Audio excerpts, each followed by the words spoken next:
श्रीजया चव्हाण हे नाव गेल्या वर्षी राहुल गांधींच्या भारत जोडो यात्रेदरम्यान चर्चेत आलं। ही यात्रा मराठवाड्यातून गेली तेव्हा श्रीजया यात्रेत सहभागी झाल्या होत्या। राहुल गांधींसोबत यात्रेतला त्यांचा फोटो व्हायरलही झाला।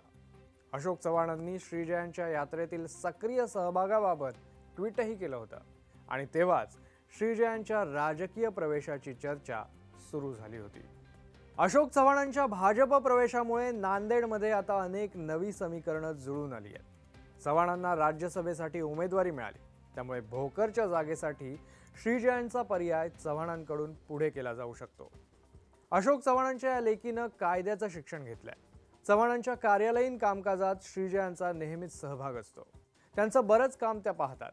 2019 सालच्या विधानसभा निवडणुकीत श्रीजयांनी वडिलांच्या प्रचाराची धुराही सांभाळली होती। अनेक सार्वजनिक कार्यक्रमात श्रीजया नेहमी चव्हाणांसोबत दिसतात। त्यांच्या वाढदिवसाला भावी आमदार म्हणून बॅनरही झळकले होते। 2009 पासून नांदेडचा भोकर मतदारसंघ चव्हाण कुटुंबाकडेच आहे। 2009 आणि 2019 मध्ये अशोक चव्हाण इथून आमदार झाले, तर 2014 मध्ये चव्हाण खासदार झाल्यानं त्यांची पत्नी अमिता चव्हाण यांनी निवडणूक लढवली आणि त्यात जिंकला देखील।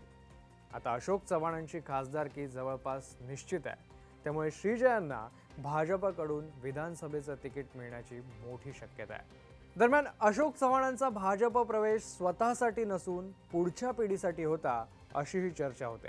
त्यामुळे लोकसभा जिंकायची ताकद असताना चव्हाणांनी राज्यसभा स्वीकारली आणि श्रीजयांसाठी रस्ता मोकळा केला। आता भाजप चव्हाणांच्या मुलीला तिकीट देणार का, आणि दिलंच तर घराणेशाहीच्या टीकेला कसं तोंड देणार हे पाहावं लागेल। आता श्रीजया भोकरची जागा राखू शकतील का? श्रीजयाच अशोक चव्हाणांचा राजकीय वारसा चालवणार का? याबद्दल तुम्हाला काय वाटतं आम्हाला कमेंटमध्ये नक्की सांगा।